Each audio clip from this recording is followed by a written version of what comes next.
தலைவா படம் தமிழகத்தில் உடனடியாக வெளியிட வேண்டி நடிகர் விஜய் உள்பட அப்படத்தில் பணியாற்றியவர்கள் உண்ணாவிரத போராட்டம் நடத்த அனுமதி கோரி சென்னை போலீஸ் கமிஷனரிடம் மனு அளிக்கப்பட்டுள்ளது. நடிகர் விஜய் நடித்துள்ள தலைவா படம் ஆகஸ்ட் 9ஆம் தேதி வெளியாகும் என்று அறிவிக்கப்பட்டிருந்தது. ஆனால் தமிழகத்தில் இந்த படத்தை வெளியிட எதிர்ப்பு தெரிவித்து வெடிகுண்டு மிரட்டல்கள் வந்ததால் தலைவா படத்தை திரையிட சினிமா தியேட்டர் உரிமையாளர்கள் தயங்கினர். இதனால் தமிழகம் தவிர்த்து பிற மாநிலங்களிலும் வெளிநாடுகளிலும் ஆகஸ்ட் 9ஆம் தேதி இப்படம் வெளியானது.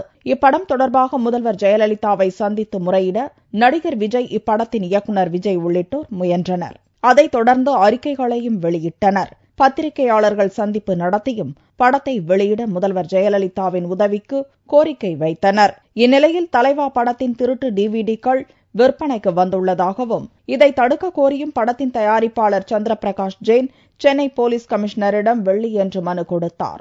அவருடன் இசையமைப்பாளர் ஜி.வி. பிரகாஷ், இயக்குநர் விஜய் உள்ளிட்டோரும் வந்திருந்தனர். அதைத் தொடர்ந்து தலைவா படம் தமிழகத்தில் உடனடியாக வெளியாக வேண்டி நடிகர் விஜய், நடிகை அமலாபால் மற்றும் தலைவா படத்தில் பணியாற்றிய குழுவினர் அனைவரும் சென்னையில் உண்ணாவிரதம் இருக்க அனுமதி கோரி இன்னொரு மனுவையும் அளித்தனர். அதைத் தொடர்ந்து பத்திரிகையாளர்களை சந்திப்பதை தவிர்த்துவிட்டு பின்வாசல் வழியாக அவர்கள் சென்றனர்.